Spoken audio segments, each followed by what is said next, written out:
Баршаңызға сәлем достар, менің каналыма қош келдіңіздер. Бүгін сіздерге оригинал пиццаның рецептісін ұсынамын. Ол үшін ыдысымызға жылы су құйып, оның үстінен қантты салып араластырамыз. Одан кейін дрожжіні салып, тағы да жақсылап араластырып аламыз. Одан кейін тұзымызды салып, тағы да араластырып, алдын ала електен өткізілген ұнымызды біртіндеп қосып, жұмсақ қамыр илейміз. Видеода көрсетілгендей бірінші қасықпен араластырып алып, одан кейін қолымыздың көмегімен жұмсақ қамыр илеп алуымыз керек.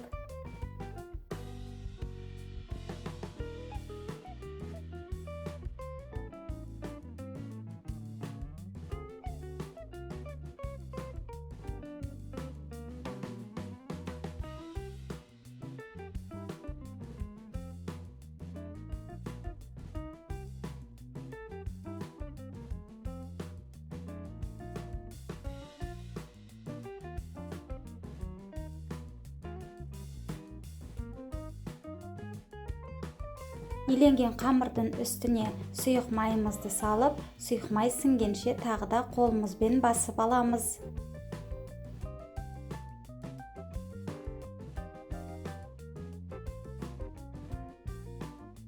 Пиццаның қамырын көтерілгенше жылы жерге бетін жауып қойып қоямыз. Енді салмасын дайындаймыз. Мен охотничий колбаски қолданатын боламын. Сіздер әртүрлі шұжықты қолдана берсеңіздер болады. Одан кейін қызанағымызды турап аламыз. Сосын ірімшігімізді үккіштен өткізіп дайындап аламыз. Енді көтерілген қамырымызды дастарханымызға ұнымызды сеуіп, осылай екі бөлікке бөліп аламыз. Екеуін теңдей кішкене күлше жасап, жайып аламыз.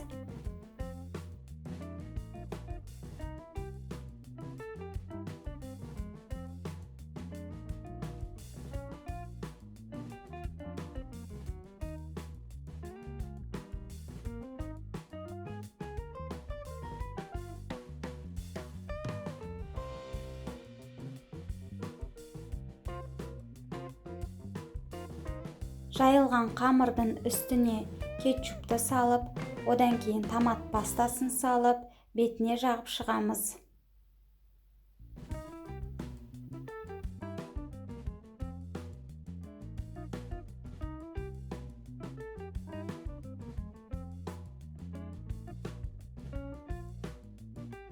Одан кейін жаңағы туралған салмамызды орналастырып аламыз.